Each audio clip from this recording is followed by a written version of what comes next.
এই ঠাকুরকে ধরে আমি জীবনে আমি মুসলমান ঘরে জন্মগ্রহণ করেছি ঠিক, কিন্তু আমি এখনো মুসলমান হয়নি। মুসলমান কাকে বলে, হিন্দু কাকে বলে, খ্রিস্টান কাকে বলে, জৈনবৌদ্ধ কাকে বলে, আজকে ঠাকুর অনুকূল চন্দ্রের কাছে এসে জানলাম। ঠাকুর বললেন খাঁটি হিন্দু, খাঁটি মুসলমান, খাঁটি খ্রিস্টান, খাঁটি জৈনবৌদ্ধের মধ্যে কোনোদিন প্রভেদ হয় না, ভেদ হয় না। আজকে আমরা ধর্মকে নিয়ে হিন্দু মসজিদ ভাঙছে, মুসলমান মন্দির ভাঙছে, গির্জা ভাঙছে। ঠাকুর অনুকূল চন্দ্র বললেন একজন সত্যিকারের যদি খাঁটি হিন্দু হয়, একজন সত্যিকারের খাঁটি মুসলমান হয়, তাদের সঙ্গে কোনোদিন গন্ডগোল হবে না। আজকে যত মারামারি কাটাকাটি হচ্ছে সব অখাঁটি হিন্দু, অখাঁটি মুসলমান, অখাঁটি খ্রিস্টান, অখাঁটি জৈনবৌদ্ধ। তাই আজকে এই যুগে যুগে যখনই কোন মহাপুরুষ আসেন, যেখানেই আসেন, এই মানুষকে ভালো করার জন্যেই তার এই আগমন।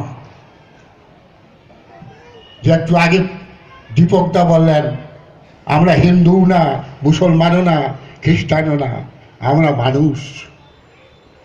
তাই এই সৎসঙ্গের মিশন হলো ম্যান মেকিং ইনস্টিটিউশন, মানুষ তৈরির কারখানা। এই মানুষকে ভালো করার জন্যেই ভগবান কত অত্যাচার সহ্য করেছে। ভগবান শ্রীকৃষ্ণ অত্যাচার সহ্য করেছে, রামচন্দ্র অত্যাচার সহ্য করেছে, যীশু খ্রিস্টের ফাঁসি হয়ে গেল, ক্রুশবিদ্ধ করল, হযরত মুহাম্মদের দাঁত ভেঙে দিল ঢিল মেরে, চৈতন্যদেবকে চাবুক মারা হয়েছিল। ঠাকুর রামকৃষ্ণকে বলছে একটা পাগল। ঠাকুর রামকৃষ্ণ বলছেন হ্যাঁ আমি একটা পাগল, তবে দুনিয়ায় আমি দেখছি সবাই পাগল। কেউ গাড়ির পাগল, কেউ টাকার পাগল, কেউ মেয়ে ছেলের পাগল, কেউ মানজসের পাগল, আমি না হয় ভগবানের পাগল।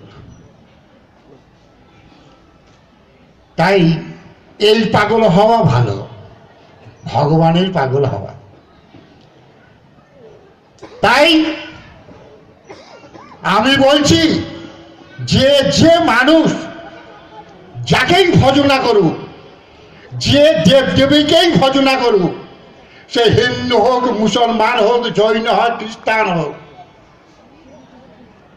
ঠাকুর অনুকূল চন্দ্রকে গ্রহণ করলে তারা আরো আরো তাদের সেই আরাধ্য দেবতাকে আরো সুন্দরভাবে পূজা করতে পারবে, জানতে পারবে।